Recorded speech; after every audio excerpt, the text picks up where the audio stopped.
और जो रेट है उसमें भी ज़्यादा फर्क नहीं आया। मतलब जुम्मे को याद है जब मैं छोटा था तो उस टाइम पे जो भी रेट था उससे शायद 15 या 20 रुपए कुछ ऊपर नीचे हुआ होगा। अगर अपनी ड्रिंक भी लाने जा रहे हो, कुछ खाने के लिए भी जा रहे हो, आपको स्टेज पूरा बाकायदा दिख रहा है। You are not missing any part of the concert. हाँ, और सबसे बड़ी बात उनके चेहरे पर कोई अजीब सा मेकअप भी नहीं है। बिल्कुल, कोई मुखौटा नहीं है, एकदम असली। जब हम आज की फिल्मों में ये सब देखते हैं तो लगता है कि ये 25वीं सदी का कोई बहुत ही आधुनिक कंप्यूटर का चमत्कार है। राइट, ऐसा लगना स्वाभाविक भी है। लेकिन आज की हमारी इस गहन चर्चा की शुरुआत एक ऐसे तथ्य से होने जा रही है जो थोड़ा हैरान करने वाला है।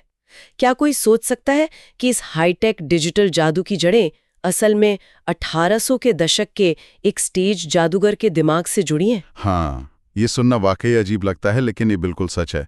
मतलब हम बात कर रहे हैं जॉर्जिस मेलियस की। अच्छा, वो कोई वैज्ञानिक या इंजीनियर नहीं थे, बल्कि पेरिस के एक पेशेवर जादूगर थे। उन्होंने सबसे पहले ये समझा था कि कैमरा सिर्फ एक मशीन नहीं है जो दुनिया को वैसी ही रिकॉर्ड करे जैसी वो दिखती है। तो उन्होंने कैमरे को एक अलग नजरिए से देखा। बिल्कुल, उन्होंने महसूस किया कि कैमरा खुद एक भ्रम पैदा करने का, एक बिल्कुल नई दुनिया गढ़ने का सबसे बड़ा औजार बन सकता है। और यही आज की इस गहन चर्चा का मुख्य मिशन भी है।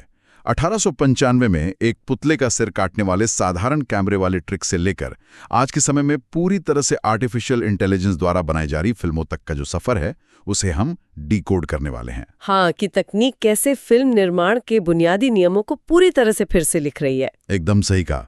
और आज हमने जो रिसर्च की है ना, उसमें इंडस्ट्री के ताज़ा डेटा से लेकर ऐतिहासिक टाइमलाइन, तकनीकी मैनुअल और हॉलीवुड के हालिया कानूनी मुकदमों तक की फाइलें शामिल हैं। तो काफी कुछ है आज बात करने के लिए। हाँ, तो ठीक है, आइए इससे थोड़ा और गहराई से समझते हैं। वो जादूगर वाला हिस्सा, असल में कैमरे के साथ ये खिलवाड़ शुरू कैसे हुआ? तो अगर हम सिनेमा के बिल्कुल शुरुआती दिनों में जाएं ना, तो कंप्यूटर के आने से बहुत पहले फिल्म निर्माताओं के सामने एक बहुत बड़ी रुकावट थी, भौतिक रुकावट। अच्छा, वो कैसे? नियम बहुत सीधा था। जो कुछ भी पर्दे पर दिखाना है उसका कैमरे के सामने भौतिक रूप से मौजूद होना जरूरी था। मतलब आप हवा में कुछ नहीं बना सकते थे। तो इसका मतलब अगर किसी का सिर कटते हुए दिखाना है तो क्या सच में किसी का सिर काटना पड़ेगा? अरे नहीं, बिल्कुल नहीं। और यहीं पर 1895 की film the execution of Mary Stuart का जिक्र आता है। एल्फ्रेड क्लार्क नाम के एक व्यक्ति ने जो किया वो आज के वीएफएक्स की सबसे पहली नींव है। उन्होंने क्या किया था? उन्होंने एक असली अभिनेता को कैमरे के सामने रखा और कुल्हाड़ी गिरने से ठीक 1 सेकंड पहले उन्होंने कैमरे को रोक दिया। ओहो। हाँ, इसे स्टॉप ट्रिक तकनीक कहते हैं। उन्होंने अभिनेता को वहां से हटाया, उसकी जगह बिल्कुल वैसा ही दिखने वाला एक पुतला रखा और फिर कैमरा चालू कर दिया। और फिर कुल्हाड़ी पुतले पर गिरी? बिल्कुल। पर्दे पर देखने वालों को लगा कि एक जीते जागते इंसान का सर कट गया। सिनेमा के इतिहास में यह पहली बार था जब समय और भौतिक वास्तविकता को इस तरह से चकमा दिया गया था। श्रोताओं के लिए यह समझना दिलचस्प होगा कि ये किसी हाई स्टेक्स जादू के खेल जैसा था, जहां कैमरा खुद जादूगर की टोपी बन गया था, जिसमें से एक बिल्कुल नई दुनिया निकाली जा रही थी। जो असल में हुआ ही नहीं, वो कैमरे ने सच साबित कर दिया। ये बहुत ही सटीक तुलना है। और ये सिर्फ एक नई तकनीक नहीं थी, बल्कि कैमरे की भौतिक रुकावटों को पार करने की एक पूरी तकनीकी फिलॉसफी की शुरुआत थी। एक नई सोच। हाँ, और इसी फिलॉसफी को आगे बढ़ाते हुए जॉर्जिस मेलियस ने 1902 में अपनी film a trip to the moon बनाई। उन्होंने फिल्म के एक ही फ्रेम को 2 बार एक्सपोज किया। मतलब एक बार शूट करके दोबारा उसी पर शूट किया? हाँ, यानी एक बार एक सीन शूट किया, फिर उसी रील को वापस घुमाकर उसी के ऊपर दूसरा सीन शूट किया। उन्होंने हर एक फ्रेम को हाथ से पेंट तक किया था। बाप रे, कितनी मेहनत। और फिर 1933 का साल आता है, किंग कॉन्ग। उस समय लोगों ने पर्दे पर एक विशालकाय गोरिल्ला देखा जो न्यूयॉर्क की इमारतों पर चढ़ रहा था। असल दुनिया में तो ऐसा कोई जीव था ही नहीं। राइट, वो स्टॉप मोशन का कमाल था। हाँ, विलिस ओब्रायन ने इसे स्टॉप मोशन तकनीक से बनाया। ये कितनी मेहनत का काम था, इसे ऐसे समझते हैं। धातु और रबर का एक छोटा सा मॉडल बनाया गया। एनिमेटर उसे 1 मिलीमीटर हिलाता, एक फोटो खींचता, और फिर 1 मिलीमीटर हिलाता, फिर फोटो खींचता। बिल्कुल 1 सेकंड की फिल्म के लिए 24 बार ऐसा करना पड़ता था। सोचिए जरा। और जैसे जैसे कहानियां बड़ी होती गईं, तकनीक को भी सुधरना पड़ा। 1964 में डिज्नी की मैरी पॉपिंस में एक और बड़ा आविष्कार हुआ, सोडियम वेपर प्रोसेस, जिसे येलो स्क्रीन तकनीक भी कहा जाता है। यहाँ मैं थोड़ा रोकना चाहूंगा। मतलब हमने ग्रीन स्क्रीन सुना है, ब्लू स्क्रीन सुना है, ये येलो स्क्रीन क्या थी और इसकी जरूरत क्यों पड़ी उस समय? ये बहुत ही बेहतरीन सवाल है। दरअसल पहले के तरीकों में असली अभिनेताओं को एनिमेटेड दुनिया के साथ मिलाने पर उनके किनारों पर एक अजीब सी लाइन दिखती थी। हाँ, वो नकली सा लगता था। बिल्कुल। तो डिज्नी ने एक खास तरह का कैमरा और प्रिज्म इस्तेमाल किया जो सिर्फ पीले रंग की रोशनी यानी सोडियम वेपर को पकड़ता था। अच्छा। हाँ, अभिनेताओं को एक पीले बैकग्राउंड के सामने खड़ा किया गया। कैमरे ने उस पीले रंग को पूरी तरह से पारदर्शी बना दिया, जिससे अभिनेताओं को किसी भी बैकग्राउंड के ऊपर बिल्कुल सफाई से रखा जा सका, बिना किसी कटी-फटी लाइन के। ये उस समय के लिए एक तकनीकी चमत्कार था। लेकिन इन सब में कैमरा अपनी जगह स्थिर रहता था। अगर कैमरा हिला तो असली दुनिया और नकली बैकग्राउंड का तालमेल बिगड़ जाता था। एकदम सही पॉइंट है। और यही एंट्री होती है 1977 में स्टार वॉर्स की। जॉन डाइक्स्ट्रा और उनकी ILM यानी इंडस्ट्रियल लाइट एंड मैजिक की टीम ने एक ऐसा कैमरा बनाया जिसे एक कंप्यूटर कंट्रोल करता था। Computerised motion control camera system. हाँ, क्योंकि अंतरिक्ष में उड़ते जहाजों को दिखाने के लिए कई लेयर्स शूट करनी पड़ती हैं। एक बार सिर्फ मॉडल जहाज, एक बार पीछे के तारे, एक बार लेजर बीम। और अगर कैमरा हर टेक में 1 मिलीमीटर भी अलग हिल गया तो पर्दे पर जहाज तारों से अलग हिलता हुआ दिखेगा और एकदम नकली लगेगा। इस सिस्टम ने ये सुनिश्चित किया कि कैमरा हर बार एक ही रास्ते पर बिल्कुल सटीक तरीके से चले। इसने कई अलग अलग टेक्स को एकदम परफेक्ट अलाइनमेंट के साथ मिलाना संभव कर दिया। लेकिन इसकी भी तो एक सीमा थी। 1968 की 2001 अ स्पेस ऑडिसी तक आते आते भौतिक मॉडल्स अपनी चरम सीमा पर पहुंच चुके थे। उससे ज्यादा कुछ किया नहीं जा सकता था। हाँ, मतलब आप लकड़ी, प्लास्टिक या धातु से एक हद तक ही चीजें बना सकते हैं। अगर किसी दृश्य में पानी की लहरें दिखानी हैं या कोई ऐसा एलियन दिखाना है जो लगातार अपना आकार बदलता हो, तो भौतिक मॉडल्स तो वहां हार मान लेते हैं। तो कैमरे को कंट्रोल करने के बाद अगला तार के कदम क्या था? अगला कदम था एक ऐसी दुनिया का निर्माण करना जो भौतिक रूप से कहीं मौजूद ही न हो। यहीं से भौतिक वास्तविकता से डिजिटल पिक्सेल्स की ओर का संक्रमण शुरू होता है, यानी कंप्यूटर ग्राफिक्स की दुनिया। डिजिटल युग। 1982 की फिल्म ट्रॉन इसका एक बहुत बड़ा उदाहरण है। बिल्कुल।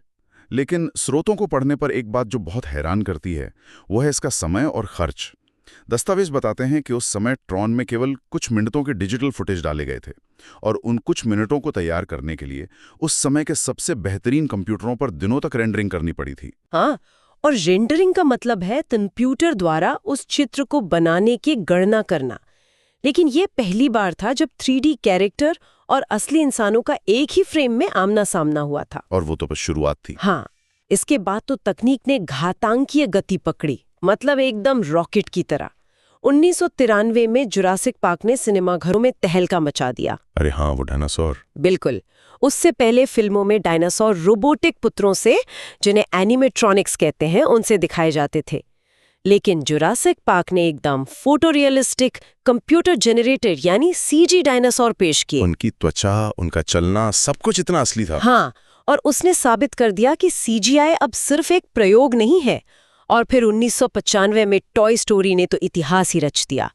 ये पूरी तरह से कंप्यूटर द्वारा बनाई गई पहली फीचर फिल्म थी। इसमें कैमरे की कोई जरूरत ही नहीं थी। ये तो सच में कमाल की बात है। लेकिन अगर हम आज के आधुनिक युग में लौटे तो अब हम सिर्फ ग्रीन स्क्रीन के सामने खड़े होकर अभिनय करने की बात नहीं कर रहे हैं। अब इंडस्ट्री में एक नया शब्द गूंज रहा है, वर्चुअल प्रोडक्शन। हाँ, ये आजकल बहुत चर्चा में है। स्रोतों के अनुसार ग्रीन स्क्रीन की जगह अब विशाल LED वॉल्स ने ले ली हैं। और ये कोई आम टीवी स्क्रीन नहीं है। ये अनरियल इंजन जैसे रियल टाइम सॉफ्टवेयर पर चलती हैं जो पहले सिर्फ वीडियो गेम्स में इस्तेमाल होते थे। राइट। और इन LED वॉल्स की सबसे बड़ी खूबी है पर्सपेक्टिव पैरालैक्स। रुकिए, मुझे यहीं पर एक बात समझनी है। मान लीजिए कोई अपने घर में लगे एक बहुत बड़े टीवी स्क्रीन के सामने खड़ा हो जाए और कोई उसका वीडियो बनाए, तो पीछे का दृश्य बिल्कुल सपाट और नकली लगेगा। बिल्कुल लगेगा। तो ये साफ पता चलेगा कि पीछे एक स्क्रीन चल रही है। हॉलीवुड की इन महंगी LED वॉल्स में ऐसा क्या है कि वो सपाट नहीं लगती? यही तो पर्सपेक्टिव पैरालैक्स का जादू है। इसे ऐसे समझते हैं, जब आप किसी असली खिड़की से बाहर देखते हैं और खुद थोड़ा बाएं खिसकते हैं तो खिड़की के बाहर का नज़ारा आपके हिसाब से दाईं ओर खिसक जाता है। हाँ, ऐसा ही होता है। दूर के पहाड़ कम हिलते हैं, पास के पेड़ ज्यादा हिलते हैं। एकदम सही। घर की टीवी में ऐसा नहीं होता, लेकिन इन एलईडी वॉल्स में कैमरे के ऊपर सेंसर्स लगे होते हैं। जैसे ही असली कैमरा सेट पर हिलता है, अनरियल इंजन उस हलचल को तुरंत पकड़ लेता है और स्क्रीन पर चल रहे 3D बैकग्राउंड को मिली सेकेंड्स में वैसे ही बदल लेता है जैसे असली दुनिया में होना चाहिए। अरे वाह! तो कैमरे के लिए वो स्क्रीन कोई पर्दा नहीं बल्कि एक असली 3D दुनिया बन जाती है। बिल्कुल। अब यहाँ मामला सच में दिलचस्प हो जाता है। इसका मतलब है कि इसका असर सिर्फ कैमरे पर ही नहीं बल्कि सेट पर मौजूद लोगों पर भी पड़ रहा होगा। क्या इसका मतलब ये है कि अभिनेता अब एक खाली हरे रंग के कमरे में खड़े होकर सिर्फ हवा में देखकर कल्पना के सहारे अभिनय नहीं कर रहे हैं? हाँ। जो माहौल दृश्य में होना चाहिए वो सब कुछ उन्हें अपनी आंखों के सामने शूटिंग के वक्त ही दिखाई दे रहा है। एकदम सही कह रहे हैं आप। इसे इंडस्ट्री में परफॉर्मेंस रियलिज्म कहा जाता है। अभिनेता अब एक हरे कपड़े से बात नहीं कर रहे हैं, वे एक असली दिखने वाली ज्वालामुखी या अंतरिक्ष यान पर अपनी स्वाभाविक प्रतिक्रिया दे रहे हैं। ये तो उनके अभिनय को भी बहुत आसान बना देता होगा। बिल्कुल। और इसका एक और बहुत बड़ा तकनीकी फायदा है, इंटरैक्टिव लाइटिंग। वो कैसे काम करता है? देखिए, जब आप हरे पर्दे के सामने शूटिंग करते हैं तो हरे रंग की रोशनी अभिनेता के चेहरे और कपड़ों पर पड़ती है, जिसे बाद में कंप्यूटर से हटाना बहुत मुश्किल होता है। लेकिन इन एलईडी वॉल्स में अगर स्क्रीन पर आग जल रही है तो स्क्रीन से निकलने वाली रोशनी असल में लाल और पीली होगी। अच्छा, जो अभिनेता के चेहरे पर एकदम असली आग जैसी चमक पैदा करेगी। राइट। ये तो पोस्ट प्रोडक्शन यानी शूटिंग के बाद के काम को रियल टाइम में यानी शूटिंग के वक्त ही पूरा करने में बदलने वाली बात हो गई। और बाजार के आंकड़े भी झूठ नहीं बोलते। हमारी रिसर्च बताती है कि 2026 तक वर्चुअल प्रोडक्शन का बाजार $5.1 बिलियन तक पहुंचने की उम्मीद है। हाँ, हॉलीवुड ने इसे सिर्फ एक विकल्प नहीं बल्कि एक नई मानक प्रक्रिया मान लिया है। लेकिन वर्चुअल सेट्स ने तो सिर्फ ये बदला कि अभिनेता कहाँ अभिनय करते हैं। कहानी का अगला हिस्सा इससे भी बड़ा है। अच्छा, अब क्या आ गया? अब आर्टिफिशियल इंटेलिजेंस यानी एआई का प्रवेश हो चुका है, जो ये बदल रहा है कि अभिनेता कैसे दिखते हैं और क्या बोलते हैं। यहाँ पर मैं एक तकनीक का जिक्र करना चाहूंगा, रोटोस्कोपिंग। जो लोग नहीं जानते उनके लिए बता दूं कि रोटोस्कोपिंग को डिजिटल कैंची की तरह समझा जा सकता है। सही कहा। अगर किसी अभिनेता को उसके बैकग्राउंड से अलग करना है तो एक इंसान को कंप्यूटर पर बैठकर वीडियो के हर एक फ्रेम में उस अभिनेता के चारों ओर लाइन बनानी पड़ती थी। 1 सेकंड के वीडियो में 24 फ्रेम होते हैं। सोचिए ये कितना उबाऊ और थका देने वाला काम होगा। इसमें हफ्ते लग जाते थे। बिल्कुल, लेकिन अब स्रोतों में बताया गया है कि रनवे जैसे एआई एल्गोरिथम की मदद से ये काम मिनटों में हो जाता है। हाँ, और एआई का काम सिर्फ बैकग्राउंड हटाने तक सीमित नहीं है। अब बात चेहरे के भावों और लिपसिंक यानी होठों के तालमेल तक पहुंच गई है।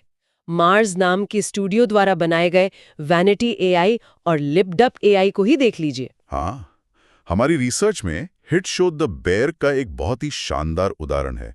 उसमें शेफ कार्मी के किरदार की परफॉर्मेंस को मूल अंग्रेजी से स्पेनिश में बदल दिया गया। राइट। लेकिन डबिंग तो सालों से हो रही है, इसमें नया क्या है? नया ये है कि लिपडप एआई ने सिर्फ आवाज नहीं बदली बल्कि अभिनेता के होठों के मूवमेंट को स्पेनिश शब्दों के हिसाब से बदल दिया।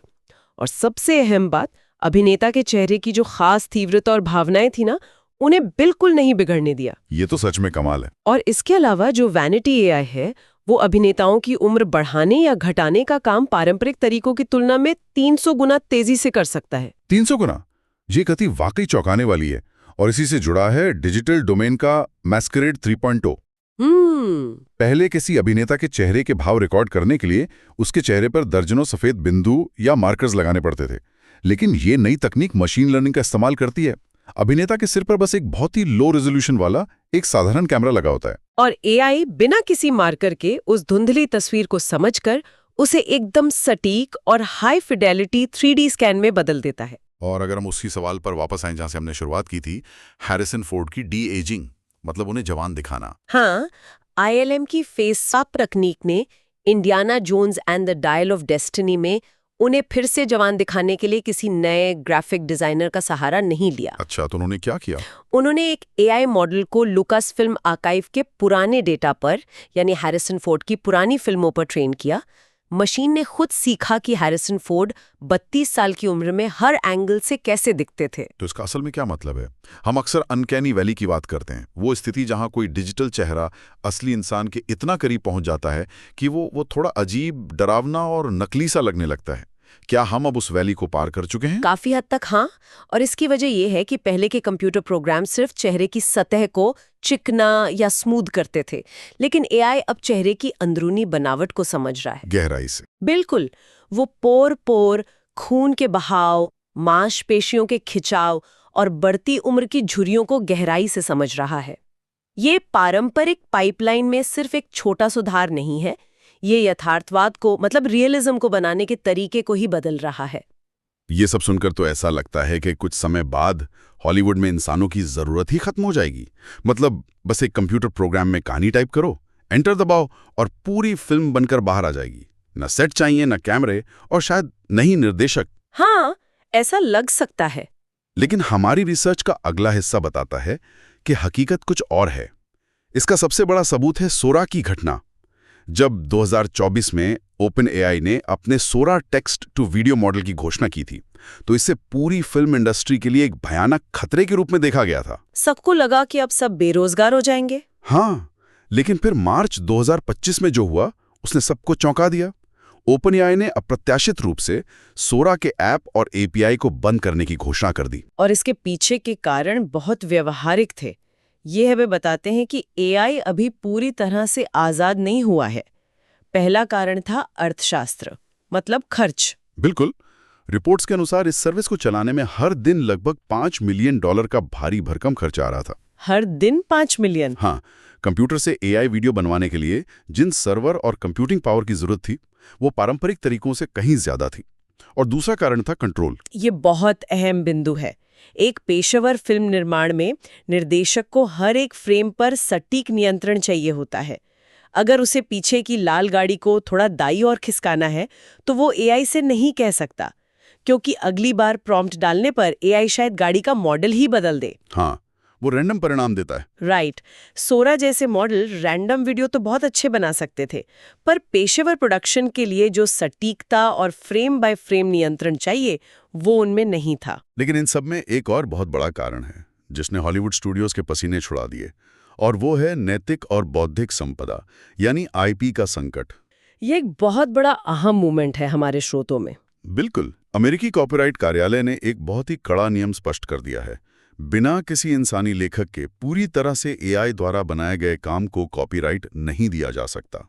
और यही वो बात है जो हॉलीवुड के पारंपरिक बिजनेस मॉडल की जड़ पर प्रहार करती है। कैसे? देखिए, एक फिल्म स्टूडियो केवल टिकट बेचकर पैसा नहीं कमाता। वो खिलौने बेचता है, वीडियो गेम बनाता है, टी-शर्ट्स बेचता है। अगर पूरी फिल्म एआई ने बनाई है और स्टूडियो उस कहानी या उस किरदार का कानूनी रूप से मालिक ही नहीं है, तो वो मर्चेंडाइज कैसे बेचेगा? सही बात है। स्टूडियो उन पात्रों पर अरबों का निवेश नहीं कर सकते जिन पर उनका कानूनी मालिकाना हक ही ना हो। सोचिए जरा, अगर रोज के $5 मिलियन खर्च करके एक मशीन से फिल्म बनवाई जाए, उस पर कोई क्रिएटिव कंट्रोल भी ना हो, और सबसे बड़ी बात, उससे निकले आउटपुट पर स्टूडियो का मालिकाना हक ही ना हो, तो ये तो पूरी तरह से एक फेल बिजनेस मॉडल हुआ ना। एकदम फेल। और दूसरी तरफ हम ये भी देख रहे हैं कि कलाकार चुप नहीं बैठे हैं। उन्होंने मिड जर्नी जैसी एआई कंपनियों के खिलाफ बड़े पैमाने पर मुकदमे दायर कर दिए हैं। उनका आरोप है कि एआई को उनके ही बनाए चित्रों और कला पर बिना इजाजत ट्रेन किया गया है, जो कि मास थेफ्ट यानी भारी पैमाने पर चोरी है। और इन्हीं तमाम असुरक्षाओं के बीच मई 2024 में एक ऐतिहासिक घटना घटी। मार्वल, डिज्नी और अवतार फ्रेंचाइजी जैसे बड़े स्टूडियो के वीएफएक्स वर्कर्स ने IATSE, जो कि एक प्रमुख श्रमिक संगठन है, उनके साथ एक कॉन्ट्रैक्ट साइन किया। और इस कॉन्ट्रैक्ट में क्या था? इसमें पहली बार स्पष्ट रूप से एआई सुरक्षा उपाय शामिल किए गए। इसमें साफ तौर पर तय किया गया कि तकनीक का काम कलाकारों की सेवा करना है, उनकी जगह लेना नहीं। ये स्थिति हमें ये दिखाती है कि ना तो पूरी तरह से मशीनों का राज आने वाला है और न ही मशीनें इंडस्ट्री से बाहर जाने वाली हैं। बिल्कुल। हम यहाँ किसी का पक्ष नहीं ले रहे हैं, लेकिन सोरा की विफलता और इन कानूनी व श्रमिक समझौतों से एक बात स्पष्ट होती है। हॉलीवुड का भविष्य मशीन द्वारा खुद से पूरी फिल्म बनाने का नहीं है। तो फिर क्या है? ये भविष्य है इंटेलिजेंट असिस्टेंस का, यानी एआई एक जादू की छड़ी नहीं है, बल्कि कलाकारों के हाथ में एक बहुत ही स्मार्ट और तेज काम करने वाले असिस्टेंट के रूप में रहेगा। तो इससे एक बहुत ही महत्वपूर्ण सवाल खड़ा होता है कि अगर एआई केवल एक टूल या असिस्टेंट है, तो भविष्य का ये टूल बॉक्स असल में कैसा दिखने वाला है? बहुत अच्छा सवाल है। इसका जवाब हमें बड़े स्टूडियोज के हालिया प्रयोगों में मिलता है, जैसे कि मशहूर वीएफएक्स कंपनी वेटा एफएक्स और अमेज़न की AWS मिलकर काम कर रहे हैं। वे कोई ऐसा एआई नहीं बना रहे जो पूरी फिल्म बना दे। अच्छा, तो वो क्या कर रहे हैं? वे विशेष पेशेवर चुनौतियों के लिए कस्टम एआई मॉडल विकसित कर रहे हैं। उदाहरण के लिए, किसी ड्रैगन या पौराणिक जीव के पंख फड़फड़ाने पर उसकी मांसपेशियों में जो तनाव आता है, उसे बिल्कुल असली जैसा सिमुलेट करने के लिए एक विशेष मॉडल। कमाल है। और इसी तरह फ्रेम स्टोर का फ्यूज प्रोजेक्ट भी इसी नई दिशा का हिस्सा है। हाँ, उसके बारे में बताइए। पारंपरिक रूप से फिल्म बनने की प्रक्रिया टुकड़ों में बटी होती थी। कॉन्सेप्ट आर्टिस्ट अलग सॉफ्टवेयर में काम करता था, एनिमेटर अलग और गेम बनाने वाले अलग। लेकिन फ्यूज एक यूनिफाइड रियल टाइम पाइपलाइन है। इसमें फिल्म के शुरुआती कॉन्सेप्ट से लेकर फाइनल पिक्सल तक का सारा काम एक ही डिजिटल एनवायरनमेंट में होता है। और तकनीकी मोर्चे पर एक और बहुत बड़ा बदलाव हो रहा है न्यूरल रेडियंस फील्ड्स यानी नर्व्स और 3D गाउशियन स्प्लैटिंग की तरफ। वीएस हैंडबुक के चौथे संस्करण में इन तकनीकों को बाकायदा मानकीकृत किया जा चुका है। मैं चाहूंगा कि हम इस नर्व्स को थोड़ा आसान भाषा में समझें। ये सुनने में किसी साइंस फिक्शन फिल्म का नाम लगता है। ये असल में काम कैसे करता है? इसे एक उदाहरण से समझते हैं। मान लीजिए आपके पास एक सेब है। ठीक है। पहले अगर आपको उस सेब को कंप्यूटर में 3D में बनाना होता था, तो एक आर्टिस्ट को बैठकर उसे डिजिटल रूप से तराशना पड़ता था। लेकिन नर्व्स में क्या होता है, आप उस असली सेब के चारों तरफ से सैकड़ों अलग अलग फोटो खींच लेते हैं। ओके, फिर आप उन 2D तस्वीरों को एक एआई को देते हैं। एआई ये गणना करता है कि प्रकाश की किरणें उस सेब पर कैसे पड़ रही हैं और कैसे टकराकर वापस आ रही हैं। इस प्रकाश की गणना के आधार पर एआई उन चपटी तस्वीरों को मिलाकर एक एकदम ठोस 3D डिजिटल सेब पका या तैयार कर देता है। अरे वाह! अब आप उस डिजिटल सेब के चारों ओर घूम सकते हैं, उसे किसी भी एंगल से देख सकते हैं। ये तकनीक पूरी की पूरी जगहों और शहरों का एकदम असली जैसा 3D मॉडल चुटकियों में तैयार कर सकती है। ये तो सच में अद्भुत है। और इस हाइब्रिड भविष्य की एक और दिलचस्प झलक हमें फरवरी 2026 में देखने को मिली। एक प्रोजेक्ट आया था जिसका नाम था माइंडटोरियम की डीप फ्रेम। हाँ, वो नोयर म्यूजिकल फिल्म। बिल्कुल। इसमें सबसे खास बात यह थी कि इंसानी भावनाओं को और इस मानवीय स्पर्श को बनाए रखने के लिए इसमें असली इंसानी आवाजों का इस्तेमाल किया गया था। लेकिन स्क्रीन पर जो कुछ भी दिख रहा था, जो विजुअल रेंडरिंग थी, वो पूरी तरह से एआई द्वारा की गई थी। तो कहानी सुनाने की कला पूरी तरह से एक हाइब्रिड प्लेटफॉर्म बनती जा रही है। बिल्कुल सही कहा। इस पूरी यात्रा का निष्कर्ष यही है कि वीएफएक्स का जो मूल मकसद 1895 में था, वो आज भी नहीं बदला है। मकसद है संभव की सीमाओं को बढ़ाना और कल्पना को असली बनाना। कैमरे को रोककर सिल काटने की शुरुआती ट्रिक से लेकर डिजिटल पिक्सेल्स के जादू और अब न्यूरल नेटवर्क की असीम संभावनाओं तक। पहले फिल्म निर्माता खुद से ये सवाल पूछते थे कि क्या फिल्माया जा सकता है, लेकिन अब तकनीक इतनी आगे बढ़ गई है कि सवाल पूरी तरह से बदल गया है। अब सवाल ये है कि क्या कल्पना की जा सकती है? जो भी इंसान सोच सकता है, तकनीक उसे पर्दे पर उतार सकती है। बिल्कुल। क्या कमाल का सफर रहा है। लकड़ी और धातु के भौतिक मॉडलों की कारीगरी से शुरू होकर कंप्यूटर के पिक्सेल्स के रेंडरिंग की थकावट और अब आर्टिफिशियल इंटेलिजेंस के एक बुद्धिमान सहायक बनने तक, हमने देखा कि कैसे तकनीक ने हर युग में एक नई चुनौती पेश की और इंसानी रचनात्मकता ने हर बार उस तकनीक को अपनी कला को निखारने का जरिया बना लिया। लेकिन इस पूरी चर्चा को खत्म करने से पहले जो डेटा, तकनीक और भविष्य की दिशा हमने आज देखी है, उसके आधार पर एक बहुत ही गहरा विचार श्रोताओं के लिए छोड़ना चाहूंगी। हाँ बिल्कुल। जरा सोचिए, अगर भविष्य की तकनीक इतनी उन्नत हो जाए कि वो किसी भी महान अभिनेता को, चाहे वो आज जीवित हो या नहीं, पूरी भावनात्मक गहराई, हर एक सूक्ष्म भाव और कानूनी अनुमति के साथ डिजिटल रूप में 100% सटीकता से पर्दे पर उतार सके, मतलब कोई फर्क ही महसूस ना हो, तो एक बहुत बड़ा सवाल उठता है, क्या दर्शक एक असली इंसान की उन छोटी छोटी खामियों और स्वाभाविकता को ज्यादा महत्व देंगे जो एक अभिनय को सच्चा और जीवंत बनाती हैं? या फिर उन्हें सिर्फ एक शानदार कहानी और एक बेदाग परफेक्ट परफॉर्मेंस से मतलब होगा?